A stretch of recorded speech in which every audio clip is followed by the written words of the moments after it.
Bonjour bien-aimés dans le Seigneur, où que vous soyez, nous vous disons, nous vous aimons et souhaitons la bienvenue à cette émission, l'émission Sans Saison, une émission d'édification, une émission chrétienne. Aujourd'hui, je ne suis pas comme d'habitude seul, je suis avec ma consoeur, la sœur Love Malengue, avec qui nous allons vous présenter cette émission. Ma sœur, bonjour. Bonjour mon frère Kabasele. Comment allez-vous? Pas plus que vous. Bien-aimés dans le Seigneur, nous ne sommes pas seuls. Pour certains qui ne les connaissent pas, nous avons cette obligation de les présenter. Nous sommes ici sur les plateaux ensemble avec le révérend docteur Israël Isambo, qui est pasteur visionnaire de la grande communauté des églises prophétiques La Colonne de Feu. Cette église qui se situe au fait à Lemba, à Kinshasa, nous sommes à Lemba, sur l'avenue Fouloula numéro 50, mais aussi cette église est implantée un peu plus partout dans le monde. Et j'ai dit déjà bonjour, révérend docteur Israël Isambo. Bonjour, mon frère Jancy Kabasele. Comment se porte l'église, cher révérend? Très bien, le Seigneur est au contrôle. Révérend, nous étions en train de parler de l'intronisation à la sorcellerie. Nous avons reçu beaucoup des SMS, des appels auprès des téléspectateurs qui ont été richement bénis. Et nous voulons, cher révérend, que vous puissiez encore une fois essayer de nous faire un petit rappel, parce que nous sommes pratiquement à la fin de l'intronisation à la sorcellerie. Si vous pouvez nous faire un petit rappel. Voilà, donc nous sommes pour ce nouveau numéro, c'est cette nouvelle émission, toujours dans le domaine de la sorcellerie, avec le point, l'intronisation à la sorcellerie. Nous avions parlé déjà sur cela, qu'il y avait des choses qui intronisent à la sorcellerie. On ne devient pas sorcier comme ça. Nous avions parlé notamment sur les coutumes et traditions. Nous avions également parlé sur héritage. Nous avions parlé sur les contacts. Nous avions parlé sur beaucoup de points tels que les noms. Et là, nous avions évoqué, c'était important pour le pouvoir du nom, nous avions évoqué que le nom avait de l'importance capitale. Avant de donner un nom, il y avait des préalables. C'était important, surtout le problème des noms. J'insiste sur cela. J'ai donné des exemples, j'ai dit, mais comment est-ce que Dieu a permis de changer les noms de certains de ses élus? Si les noms n'avaient pas de l'influence, les noms d'Abraham ne seraient pas changés, les noms de Jacob ne seraient pas changés, les noms de Paul, les noms de Jésus ne seraient pas donnés d'avance. Vous verrez même Abraham, pour qu'il soit béni et fécond. Son nom était Abraham, mais Dieu a changé à Abraham et la fécondité a suivi. Parce que Abraham veut dire père imminent, tandis que Abraham veut dire père de la multitude. Ça change tout. Je prends l'exemple de Pierre. Pierre, son nom était roseau. Et après, Christ a changé, il a donné le nom d'un roc. C'est solide. Le roseau est léger, mais la pierre est solide.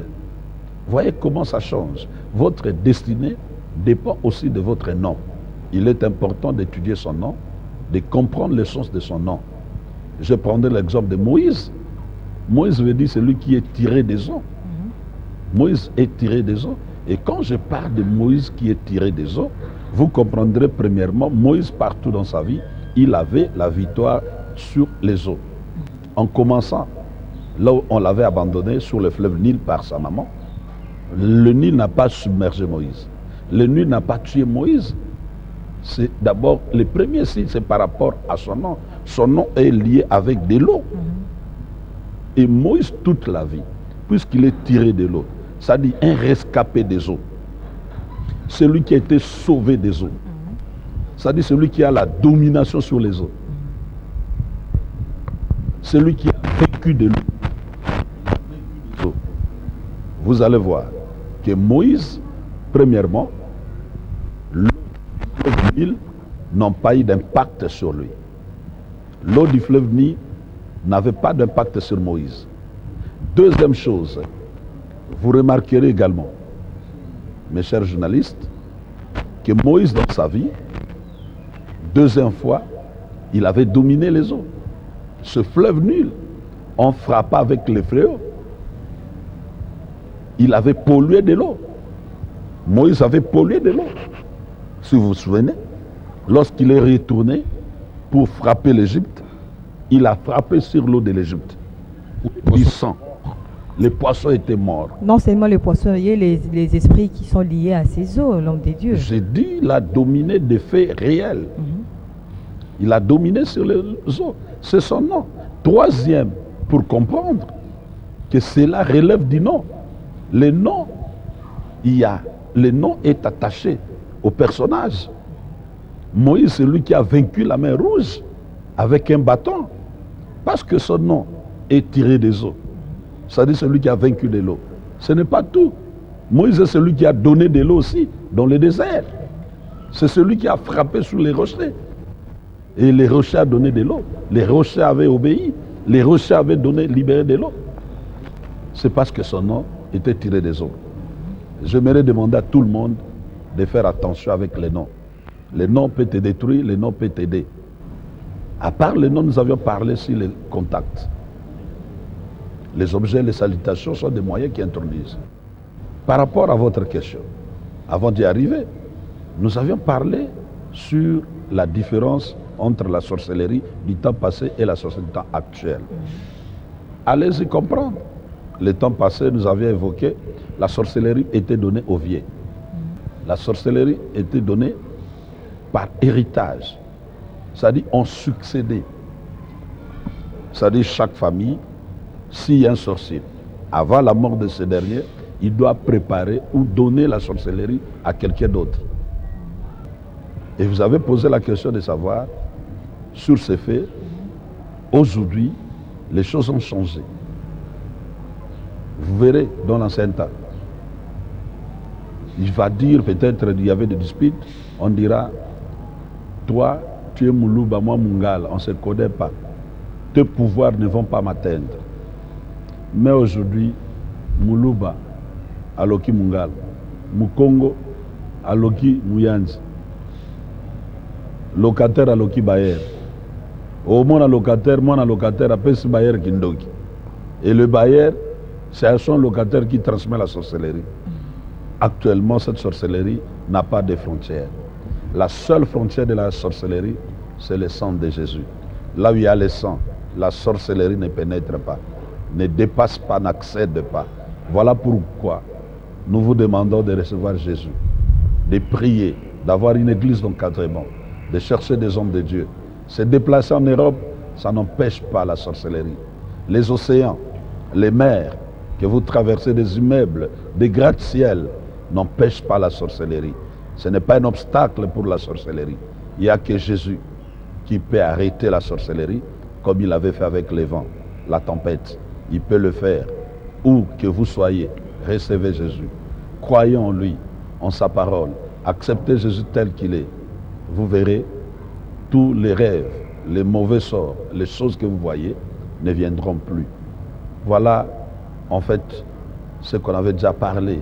Et juste rafraîchir la mémoire de nos très nombreux téléspectateurs qui se trouvent aujourd'hui en train de suivre cette émission. Très chers téléspectateurs, nous sommes ouverts à vos suggestions, nous sommes ouverts à vos questions. Il y a un numéro affiché au bas de votre écran. Si vous vous êtes tourmenté, si par rapport à ce que l'homme de Dieu est en train de dire en ce lieu, vous êtes dérangé ou un membre de votre famille, veuillez appeler ou écrire aux contacts qui sont affichés au bas de l'écran. Révérend Dr Israël Isambo, parlant au fait de l'évolution que nous avons constatée de la sorcellerie, la différence que nous sommes en train de vivre par rapport à la sorcellerie du temps ancien et du temps présent. Il y a un téléspectateur qui nous a écrit. Il voulait que vous puissiez un peu nous parler aussi du pouvoir. Nous savons que certaines tribus sont de caractère matriarcal, où les oncles ont un pouvoir. Nous voulons savoir le sens où, si ce pouvoir, jusqu'à aujourd'hui, continue à influencer aussi les vies des gens. En fait, les choses ont changé. La sorcellerie évolue. Dans les temps passés, par exemple, ce que tu me dis là, vous verrez des oncles avec le pouvoir. C'est l'oncle qui vient percevoir la dot. C'est lui qui, au moins, je vais dire, rédige même la facture. Il impose des choses. Aujourd'hui, ce n'est plus pareil. Savez-vous pourquoi? Ça fait partie de l'évolution. Parce que dans les temps passés également, le pouvoir reposait toujours sur les aînés. Et il y avait dans les temps passés quelqu'un, le sorcier de la famille, avant sa mort, il doit préparer un successeur, une succession. Et ça s'est passé entre aînés. Ce droit d'aînesse n'existe plus. Le pouvoir, là, n'existe plus. Aujourd'hui, chaque papa, il fait tout, il peut associer sa famille, mais c'est lui le décideur pour le mariage de son fils ou de sa fille. Les choses ont changé. On n'est plus dans pour ce certaines sens. tribus, ça continue, les oncles ont des dots. Mais c'est ce que je dis, nous devons sortir de la coutume. Cet enfant ne lui appartient pas. Par exemple, si le papa avait le pouvoir seul de faire la facture pour son fils ou sa fille. Vous voyez, le papa d'abord, le mariage, faire marier sa fille, c'est d'abord un signe de fierté et d'honneur. L'argent ne serait pas un objectif. Mais un oncle, il y a un lien indirect. Ce qui fait beaucoup de filles ont connu des problèmes de stérilité, des problèmes dans leur foyer. Pourquoi? L'oncle n'était pas content sur la veste. L'oncle sait bien, ma part que je peux percevoir de cette personne, c'est limite ici à la dot. Alors je dois beaucoup exiger. Mais si un vrai parent lui-même s'occupe de la facture de son fils, il se dira de sa fille, aujourd'hui, je reçois telle chose, mais je sais que c'est ma fille. Demain, je pourrai encore revenir. Demain, il pourra encore me donner. Mais l'oncle, il sait que mon droit, ma force est limite ici. Et c'est pour cela, il parlait de mauvaises choses contre le mari, les filles d'autrui. Il racontait, il disait, il maudissait même. Pour lui, ce n'est pas la fierté, mais pour lui, c'est le gagne-pain, c'est de l'argent. On doit ravir ce pouvoir et que cela revienne aux parents. Ce n'est pas quelqu'un d'autre de manger le fruit qui ne lui appartient pas. Nous n'encourageons pas de telles coutumes. Je ne l'encourage pas. C'est par là que l'ennemi va entrer. C'est ça. Vous voyez, Merci. même pour le droit pour revenir, les filles de Cléopâtre, qu'est-ce qu'on a dit?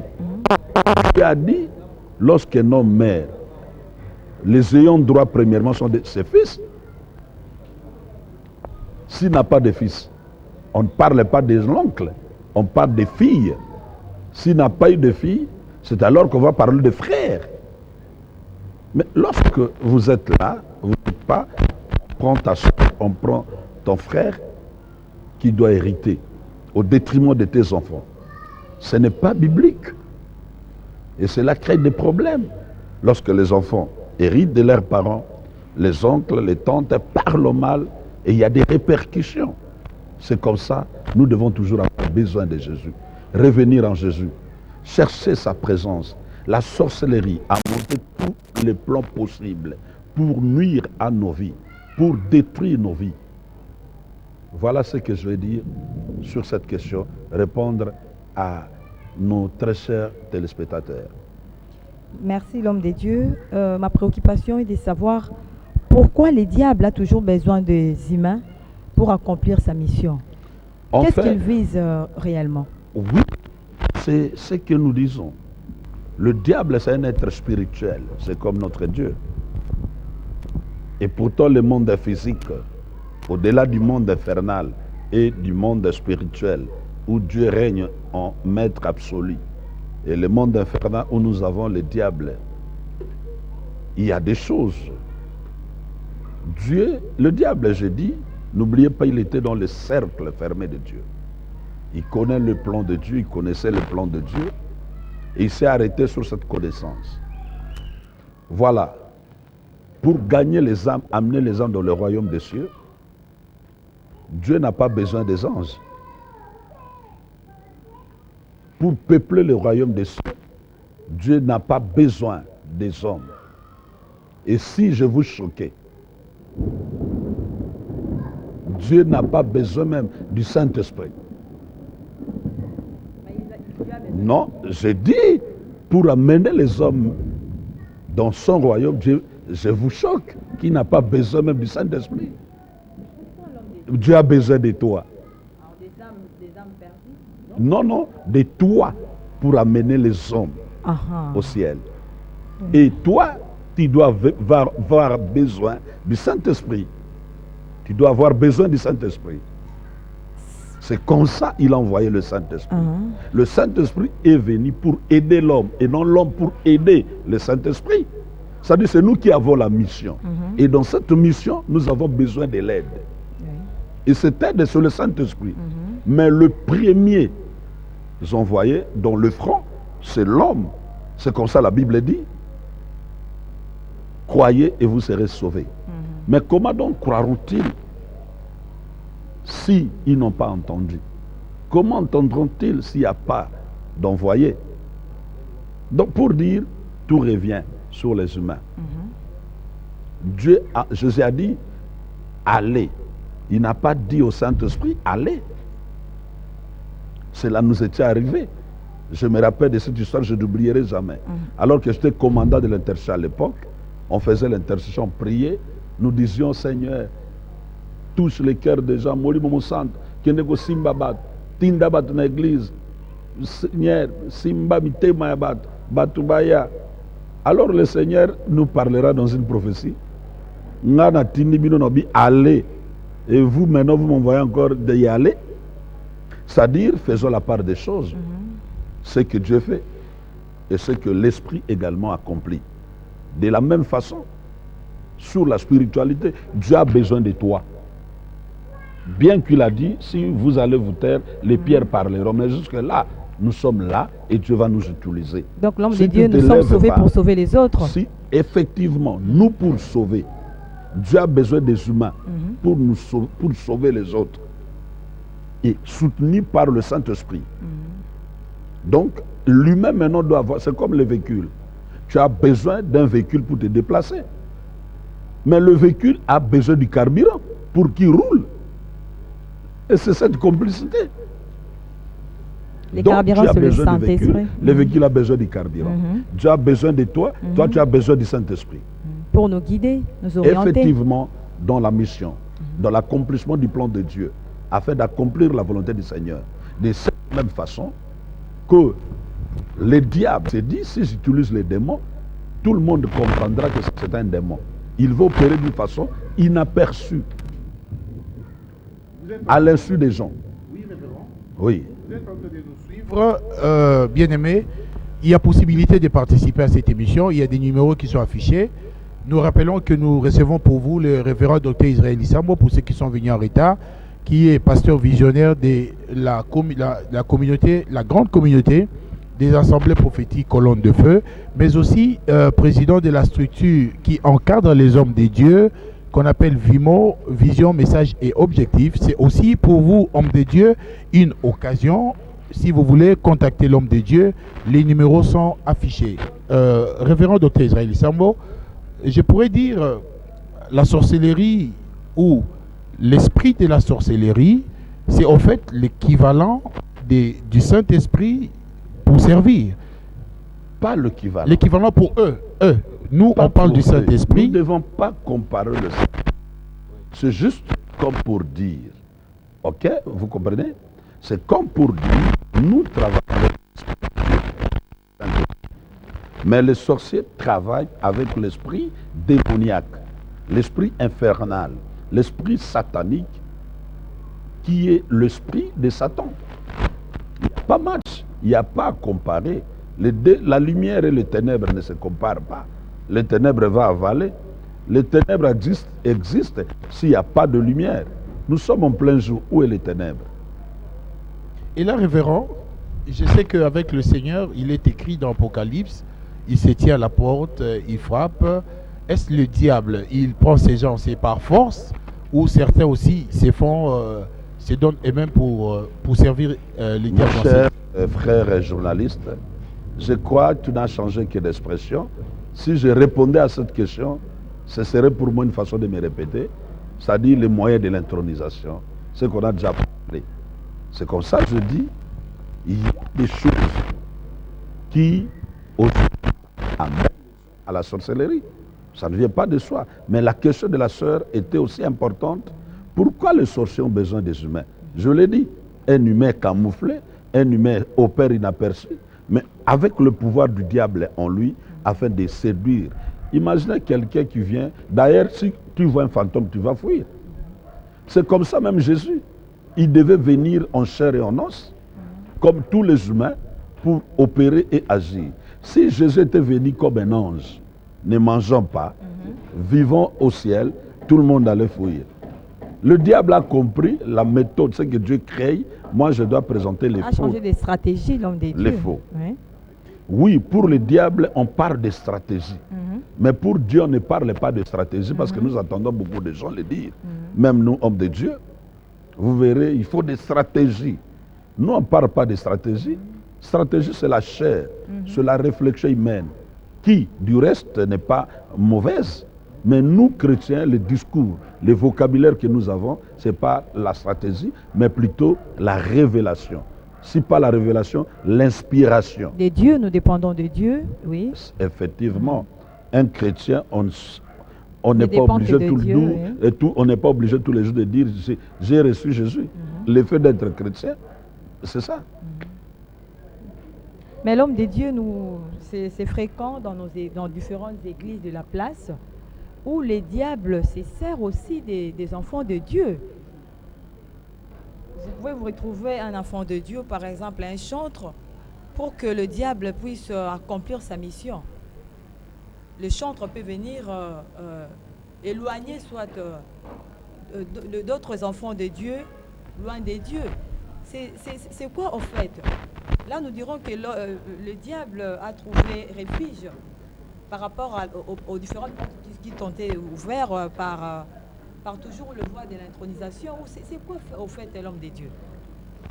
La question, j'aimerais dire ici, d'abord d'entrer, c'est de comprendre la mission des sorciers. Tout ce qu'on peut voir fait partie de la mission des sorciers. Mais vous serez surpris de comprendre la mission, première mission des sorciers. Et première mission des sorciers, ce n'est pas de tuer. Non. La première mission des sorciers, ce n'est pas de tuer. C'est quoi en fait l'homme des dieux? Dans le même objectif que son maître, le diable, selon Jean 10, le voleur ne vient que pour voler, détruire et tuer. Ouais. Le meurtre ou la mort arrive en quelle position? Troisième position. OK? Oui. C'est ça le principe, la hiérarchie de la mission.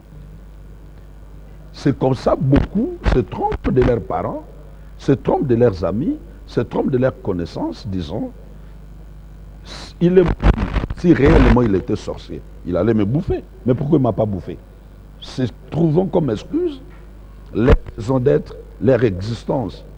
On échange pour cliner, laver la personne. Et pourtant, ce n'est pas cela. Les sorciers, c'est comme les chrétiens. la première mission des chrétiens n'est pas de sauver, Mais de gagner, mais d'annoncer l'évangile. d'annoncer, L'évangile. de gagner les âmes et de les amener Je vers parle Christ. d'abord d'annoncer D'annoncer la l'évangile. bonne nouvelle, oui. Ne pensez pas à gagner Mhm. si tu n'as pas d'abord annoncé. Tu annonces pour maintenant gagner. Mhm. On peut parler de sauver si ils ont été annoncés. On n'est pas à un temps où le tic au tac agit pour le salut. Pas aujourd'hui tu pars. C'est bien. Il faut enseigner. Il faut annoncer. Parce que quand on a la connaissance et qu'on a accepté Christ, avec la connaissance, on peut consolider son salut.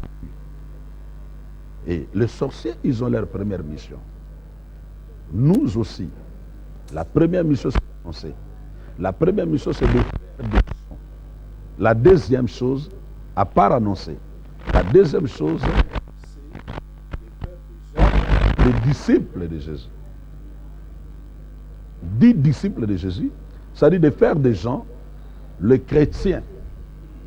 Je vais m'expliquer, donnez-moi du temps, de faire comprendre à ce peuple, parce qu'on peut certaines et personnes, ces personnes, c'est pas ce que les autres. Non, c'est la pure vérité que je transmets aujourd'hui. Notre première mission, c'est d'annoncer l'évangile. Deuxième, c'est de faire de ces gens, les bénéficiaires de l'évangile, chrétiens, disciples de Jésus, qui deviennent les disciples de Jésus. C'est ce que dit la Bible. Porter le fruit et que ce fruit demeure. On ne peut pas dire j'ai accompli ma mission par formalité, parce que j'ai parlé. Mais si tu as prêché et que les gens n'ont pas cru, c'est aussi un échec. C'est-à-dire que tu n'as pas réussi. Nous devons capitaliser la mission que nous avons. En recevant, c'est pourquoi la Bible dit, la Bible commence à tous ceux qui ont reçu, d'abord qui ont crié et qui ont reçu Jésus dans leur vie, il leur a donné le pouvoir de devenir enfants. On devient l'enfant après avoir reçu, cru. Donc, je dis des choses simples qui, pour d'autres, on peut dire non, ça... non, c'est l'évangile. Il n'y a pas de distraction, il n'y a pas d'hérésie. Restons dans les Écritures. Vous voyez, on doit d'abord accepter, recevoir, croire, pour devenir enfant de Dieu. Nous avons cette mission. Et on ne peut pas parler salut à celui qui n'a pas reçu. Révérend, À celui qui n'a pas cru. De la même façon, les sorciers, leur première mission, c'est quoi? C'est de faire des gens des sorciers. C'est-à-dire, on peut te faire sorcier, mais on n'a pas touché ton emploi. Tu as un bon emploi, mais tu es sorcier. On peut te faire sorcier, mais tu n'es pas mort. Ils travaillent dans la même idée. La première mission, c'est faire des sorciers, beaucoup de sorciers. C'est comme ça. Il y a la transmission. La sorcellerie est en train de s'épanouir. Où il y a Zui, à Pesmuninga, où il y a Zui, à Kaboli. Pendant que toi, tu as ta Bible, les gens avec qui tu habites à la maison ne connaissent pas même le nom de ton pasteur, ne connaissent même pas le nom de ton église. Même la prière s'agenouille, ta maison ne connaît pas. Même les hommes de Dieu. C'est pas pareil pour les sorciers. oui, révérend, nous sommes en train de parler en fait de leurs objectifs. Vous avez dit la mission, première mission. Vous avez dit ce n'est pas de tuer. Non. Premièrement, c'est de faire des sorciers. Oui. Vraiment, révérend. Parce que si tu. Oui, révérend. Ok. Si tu. Et ils seront des perdants. Ils ont besoin de gagner des gens. De même que Dieu, il va mais il permet aux gens d'avoir la vie pour se repentir. Et le diable agit dans le même sens. Il doit d'abord chercher à gagner les gens pour lui. La mort fait partie de la sanction, la répercussion pour ceux qui n'obéissent pas et qui n'ont pas Jésus. C'est ça. Oui, révérend, vous êtes en train de parler de la mission des sorciers, où vous avez dit, premièrement, c'est d'abord de faire d'autres sorciers, c'est-à-dire d'évangéliser à leur manière, gagner aussi leurs âmes pour la sorcellerie. Et révérend, nous voulons vraiment rester là, dans cette mission. Y a-t-il encore une autre mission à part faire des sorciers? Effectivement. Je vais parler sur les triples objectifs. Premièrement, je parlais sur faire des gens des sorciers, gagner des gens dans la sorcellerie.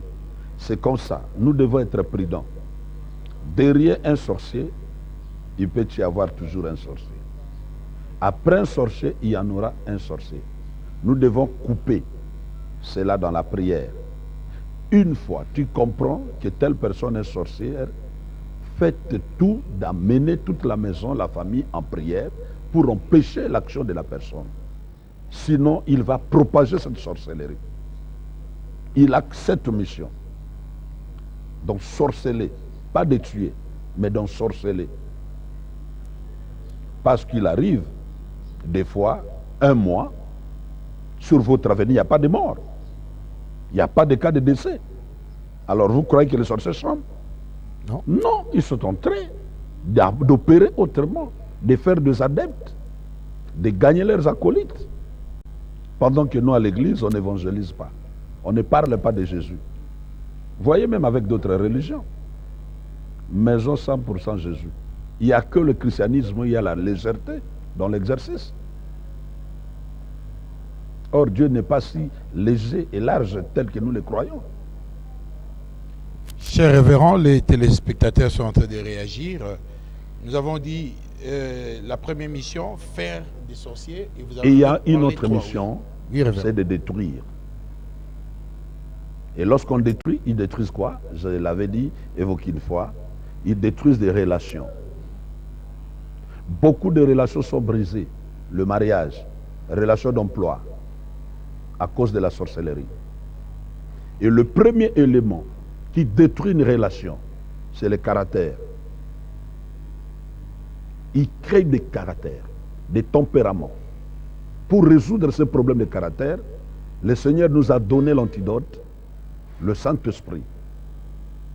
C'est pourquoi la Bible dit de porter le fruit de l'Esprit. Donc le fruit de l'Esprit qui donne les caractères, ça va réglementer votre caractère. Et donc, avec un bon caractère, on aura un bon voisinage, une bonne collaboration. Le savoir-vivre, ça vient par le fruit de l'esprit. Et le diable peut donner la nervosité juste pour que tu perdes ton mariage. La jalousie, la haine. Ces choses sont injectées afin de détruire beaucoup de choses, de détruire des relations entre hommes, entre époux, entre amis, entre collègues, entre disciples. Il passe par le caractère comme étant le premier élément qui détruit des relations. Deuxième élément, c'est le conflit d'intérêts. Le diable vient détruire des relations par le conflit d'intérêts. Quelle est ma part? J'obtiendrai quoi? Je ne gagne pas. Il n'y a que toi qui me fréquentes. Il n'y a que moi qui te fréquente. Toi, tu ne viens jamais me voir. Et c'est fini, on n'est plus amis. Lorsqu'on ne trouve pas son intérêt, on se dit, bon, à quoi bon? À quoi bon rester? Cela passe également par l'endurcissement du cœur. Pour ne pas s'attarder sur ce point, la troisième mission, dans la deuxième mission, détruire des relations. Et toujours dans cette deuxième mission, c'est détruire les relations entre hommes et aussi détruire la relation entre l'homme et Dieu. Imaginez la quiétude dans le jardin d'Éden, la franche collaboration entre père et fils, Adam et Ève et Dieu. Mais le diable est venu uniquement pour les séparer. C'est comme ça, le diable amène la division. Mais Dieu vient avec l'addition. Le diable amène la division. Le diable amène la soustraction. Le diable amène ces deux éléments. Alors que Dieu vient avec des opérations également pour contrer l'addition et la multiplication. Nous devons comprendre cela. Beaucoup de gens, leur communion avec Dieu n'existe plus à cause du diable, des sorciers. Et il vient de ce côté. Nous avions évoqué la destruction des relations par le caractère et les conflits d'intérêts. Avec Dieu, c'est par le péché. La Bible dit quoi? La main de Dieu n'est pas courte, mais ce sont vos péchés qui vous cachent ma face. Imaginez Dieu qui était chaque fois, qui avait l'habitude de rencontrer Adam et Ève dans les jardins. Le diable a amené les péchés. Par le péché, quand Dieu vient, Adam et Ève deviennent introuvables. Où es-tu? Il les cherchait. Et aussi se sont cachés. C'est comme ça, j'ai dit une fois aux gens, lorsqu'une personne commence à t'éviter, ce n'est pas tout simplement parce que tu es mauvais, ou il a appris de mauvaises choses contre toi. Il y a des gens qui t'évitent parce qu'ils t'ont causé du tort et ils ont honte de te voir, de te rencontrer. Ils se reprochent dans leur cœur. Le mal peut nous éloigner. Et le diable a compris cela, d'éloigner les hommes par le mal, de séparer les hommes avec Dieu par le mal, par le péché, quel que soit son nom, quelle que soit sa nature. Je ne suis pas là pour donner la leçon du péché. Je ne suis pas ici pour parler du péché. Mais je voudrais dire que ce péché vous éloigne de Dieu, vous empêche la face de Dieu. Il détruit la relation de l'homme avec Dieu par le péché. Et beaucoup bien d'autres choses. Je parle de points essentiels. Nous sommes dans une émission. Je crois que ceux qui auront besoin de nous, pour la continuité de ces enseignements, nous avons nos références là. Troisième, il vient tuer. Il vient voler. Qu'est-ce que le diable, vient voler? La première des choses que le diable vole, ce sont nos bénédictions. De quelle façon? Parmi les humains, il va s'aimer l'oisiveté. Il va s'aimer la folie, les actes de folie. Il va s'aimer chez les hommes qui prient le refus d'honorer les engagements sous la loi des données, les dîmes, les offrandes, de respecter le vœu pour perdre la bénédiction.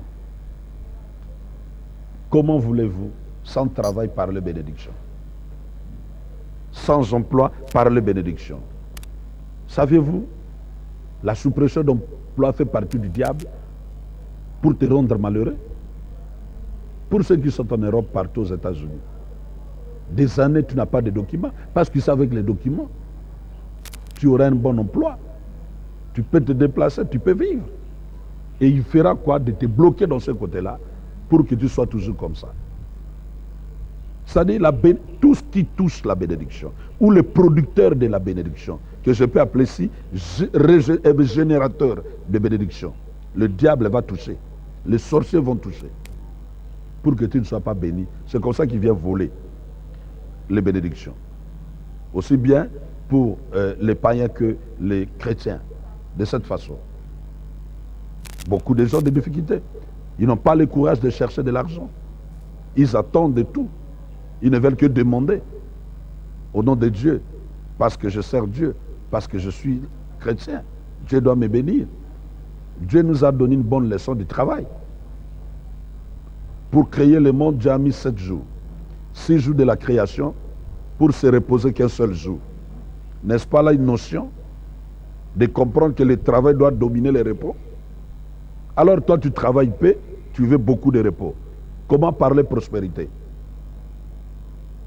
Voyez les blancs. Hein? Un blanc, c'est rare d'arriver au travail en retard. Mais pas nous. Nous sommes les derniers. Le blanc vient le premier, il rentre le dernier. C'est la culture. C'est ça. Ce n'est pas la notion du temps. Mais nous n'avons pas la culture, la connaissance sur le travail. C'est le travail qui procure le bonheur. Mais pendant qu'on a mis la faiblesse, le commerce n'est pas un don. Dieu a dit, l'œuvre de tes mains, je le bénirai. Ce n'est pas un problème de don, c'est un problème d'engagement, un problème de volonté. Pourquoi ne pas parler de la pauvreté? Imaginez, vous êtes dans une famille de 15 personnes, 10 personnes. Il n'y a qu'une seule personne qui travaille. Vous pouvez créer votre emploi.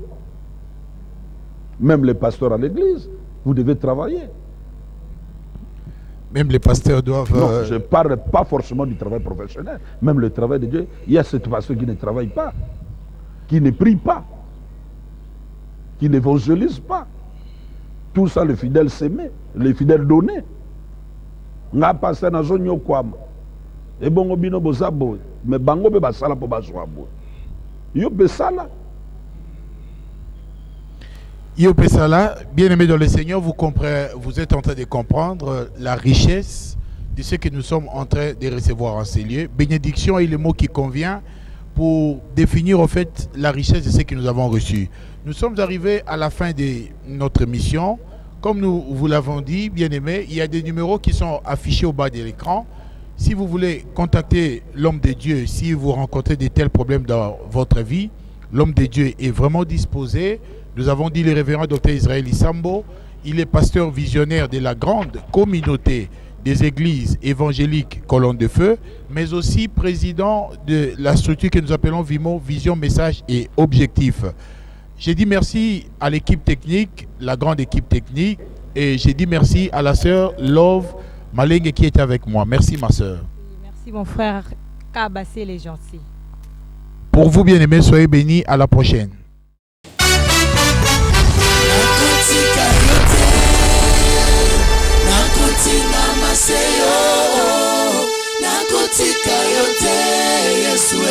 Nakotinga mase, mawo